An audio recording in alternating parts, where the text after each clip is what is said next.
Ok, la semaine dernière je vous parlais d'RPG Maker. Et je vous disais, c'est un peu compliqué si vous ne savez pas coder pour créer des jeux vidéo qui vous ressemblent vraiment. Vous connaissez Hotline Miami? Il n'y a pas une seule ligne de code dedans.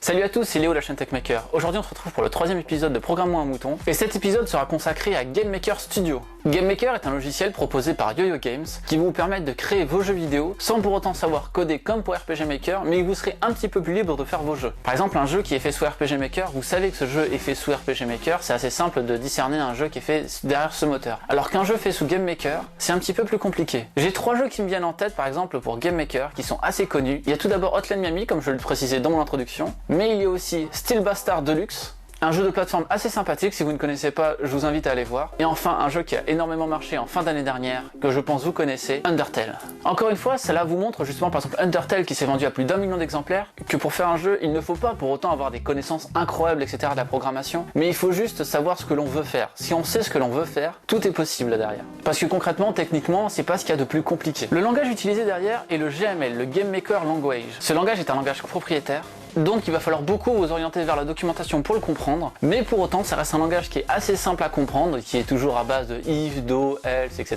Ce qui est une base sur tous les langages de programmation. Et du coup le langage peut être très facilement assimilé si vous avez quand même déjà quelques bases en programmation. Pour autant, étant donné que la simplicité du langage, vous pouvez même l'apprendre directement si vous ne savez pas coder avant, pour pouvoir faire vos jeux sous Game Maker. Un des points forts de Game Maker est que pour apprendre Game Maker, la version de base est gratuite et vous pouvez même développer vos jeux et les déployer même sans avoir de frais à payer auprès de YoYo Games, votre jeu. Malheureusement avec cette version gratuite vous ne pourrez uniquement que déployer que sous Windows. Une des autres contreparties est que votre splash screen, donc l'écran de chargement du jeu, doit comporter Game Maker justement pour leur faire un petit peu de publicité. C'est un petit peu la balance étant donné qu'ils vous laissent utiliser leur moteur gratuitement, de leur faire un petit peu de publicité. La version professionnelle quant à elle vous enlève le splash screen et coûte 75$. Cette version professionnelle vous permet aussi d'avoir accès plus rapidement aux nouvelles mises à jour, mais pour autant vous pourrez déployer uniquement que sous Windows encore. Pour déployer sous d'autres plateformes telles que iOS, Android, Mac ou bien même Linux, il va falloir payer des modules. Vous pouvez payer toute la collection à 480$, c'est un prix qui est assez élevé mais du coup vous avez accès à tous les modules qui existent actuellement. Ou vous pouvez acheter les modules qui vous intéressent, par exemple si vous voulez uniquement déployer vos jeux sous Android, entre 100 et 200$. Le prix des modules est variant par rapport à la technologie que vous voulez utiliser. Mon avis personnel sur Game Maker est que c'est un produit qui est super intéressant à utiliser lorsque vous voulez commencer à faire vos jeux vidéo et que vous voulez pas être aussi limité que pour RPG Maker, si vous avez une idée vraiment concrète de ce que vous voulez faire. Mais par contre, je ne sais pas si l'utiliser pour des projets à plus long terme est intéressant. Par exemple, je vous ai parlé d'Hotline Miami avant, et pour autant la première version d'Hotline Miami était faite sous Game Maker, mais ce n'est pas le cas des versions d'après, et la première version souffrait justement de quelques bugs.